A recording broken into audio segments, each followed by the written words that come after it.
Hello guys, അപ്പോൾ ഇന്നത്തെ special ഒരു അടിപൊളി മധുഹൂത്താണ്. അപ്പോൾ അതിക്ക് വേണ്ട ഇൻഗ്രീഡിയൻസ് നോക്കുക. ഗ്രാമ്പു, വെളുത്തുള്ളി ഓപ്ഷണലാണ്. അതുപോലെ തക്കോലം, മാഗി ക്യൂബ്, കറുകപ്പട്ട, കുരുമുളക്, ഉണക്കനാരങ്ങ, 1 കപ്പ് സൺഫ്ലവർ ഓയിൽ, ഒനിയനും പൊട്ടാറ്റോവും. അത് രണ്ടും ഓപ്ഷണലാണ്. പിന്നെ കുറച്ച് ടൊമാറ്റോ സോസും വേണം. അപ്പോൾ നമ്മൾ ചിക്കൻ മാഗ്നേറ്റ് ചെയ്ത് വെച്ചിട്ടുണ്ട്. ഇത് മാഗ്നേറ്റ് ചെയ്യണമെന്നൊന്നുമില്ല, നമ്മൾ നല്ലൊരു ഫ്ലേവറിന് വേണ്ടി ചെയ്യാന്നുള്ളൂ. ഈ പൊട്ടാറ്റോ അതുപോലെ ഓപ്ഷണലാണ്. അപ്പോൾ കുക്കർ വെച്ചിട്ട് അതിലേക്ക് സൺഫ്ലവർ ഓയിൽ ഒഴിച്ചു കൊടുക്കുക. ഗസ്റ്റൊക്കെ വരുമ്പോൾ നമുക്ക് ഉണ്ടാക്കി കൊടുക്കാൻ പറ്റിയ ഒരു അടിപൊളി സാധനമാണ്. അരമണിക്കൂർ കൊണ്ട് കിടിലം മധുഹൂത്തായി വരും. 20 മിനിറ്റ് നമ്മൾ ചിക്കന് കുക്ക് ചെയ്യണം, 10 മിനിറ്റ് റൈസും. അപ്പോൾ എണ്ണ ചൂടായി വന്നപ്പോൾ നമ്മൾ ഇതിലേക്ക് സ്പൈസസ് എല്ലാം ഇട്ട് കൊടുത്തിട്ടുണ്ട്.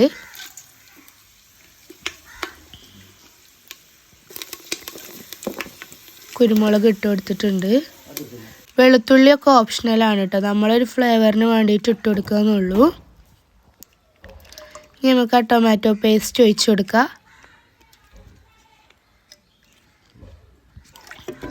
ഇതിലേക്ക് ആവശ്യമുള്ള സാധനം തന്നെയാണ്, ഇത് ഓപ്ഷണലൊന്നുമല്ല. അത് നന്നായി ഇളക്കി കൊടുത്തിട്ടുണ്ട്. ഇതിലേക്ക് ആവശ്യത്തിനുള്ള ഉപ്പ് ഇട്ട് കൊടുക്കാം.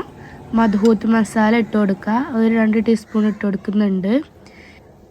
ഇനി സവാള ഉരുളക്കിഴങ്ങൊന്ന് കട്ട് ചെയ്തെടുക്കുക. അത് മസാല തേച്ച് വെച്ച ചിക്കൻ്റെ ഉള്ളിലേക്ക് നിറച്ച് കൊടുക്കുക.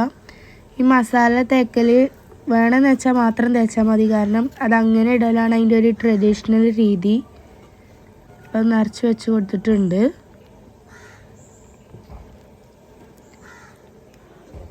നമ്മളിത് ആ വെള്ളത്തിലേക്ക് ഇട്ട് കൊടുക്കുകയാണ്. ചിക്കന് മൂടണ അത്ര വെള്ളം ഒഴിക്കണം, എന്നിട്ട് 20 മിനിറ്റ് കുക്ക് ചെയ്യണം. അതാണ് ഇതിൻ്റെ ഒരു കണക്ക്. നമുക്ക് ആ വെജീസ് ഇട്ട് കൊടുക്കാം. ഇനി കുക്കർ അടച്ച് വെച്ച് ഒരു 20 മിനിറ്റ് ഒന്ന് കുക്ക് ചെയ്തെടുക്കണം. ചിക്കൻ 20 മിനിറ്റും റൈസ് 10 മിനിറ്റുമാണ് നമ്മൾ കുക്ക് ചെയ്തെടുക്കുന്നത്. അപ്പോൾ അതാ ചിക്കനൊക്കെ നന്നായി തിളച്ച് വന്നിട്ടുണ്ട്.